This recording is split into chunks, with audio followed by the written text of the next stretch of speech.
Ruby Tooby. I got a little tea all set up for Rudy here, but he needs something sweet to go with it. What should be? How about a little brownie? Yeah, that sounds good. And I need to make it quickly, because this plate is empty. So let's go to the kitchen.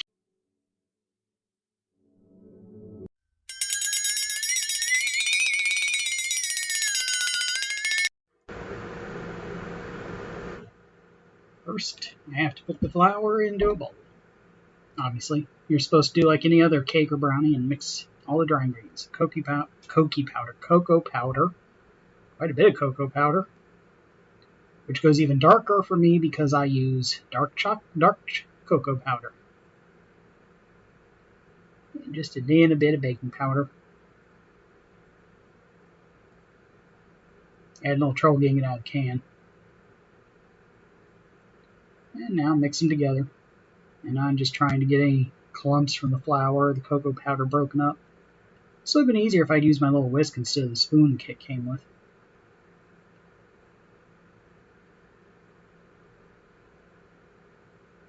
Okay.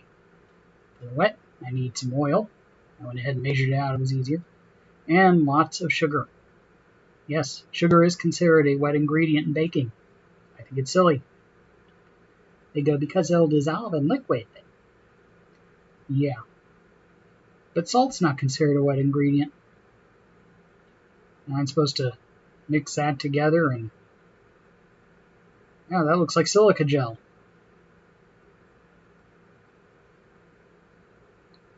Okay. Now I'll add the egg and the vanilla. I went ahead and measured them separately. And I have to say, I'm surprised. I really didn't think there'd be enough liquid. Especially not with that sugar mixed with the oil. Alright, now I'm supposed to slowly incorporate the dry. How in the world am I going to do this? Tried this first. I got everywhere. Mixed together really simply. I decided to use the little scoop. It says to mix them all together until the batter is glossy. Had a little trouble getting some of the clumps out. Look how dark that is. That dark chocolate cocoa powder I have is so dark.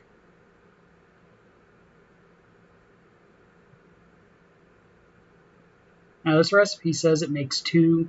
You're supposed to split the batter in half and put the other half in the fridge while you bake the first one. I got too much batter in the pan. Okay, there's the last of it. Now mix it until glossy. Yeah, I did bake both of them. The second one I decided to add something to, which actually made it better. Okay, mix it until it looks like black paint. Done.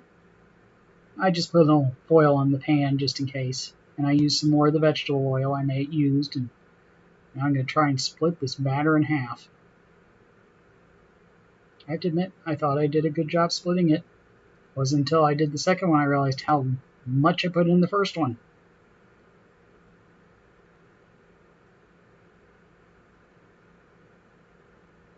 Alright.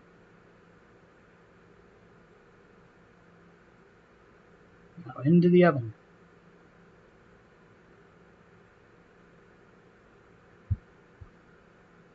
Now the first one stuck as I tried to take it out of the pan, so this one I sprayed with vegetable oil spray. Didn't really make a difference. Although watch me trying to spread it out. The vegetable oil spray is so non-stick, it's like trying to spread out Play-Doh. Actually, I think Play-Doh would have been easier. It's more like trying to spread out silly putty. Spread out silly putty. See? It just moves around. It's like slime.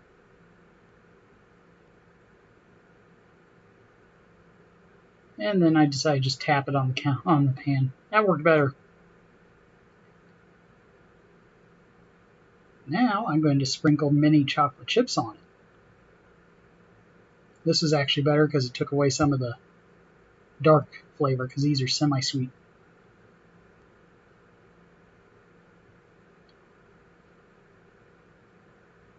Okay. Into the oven. Letting them cool. And what do they look like?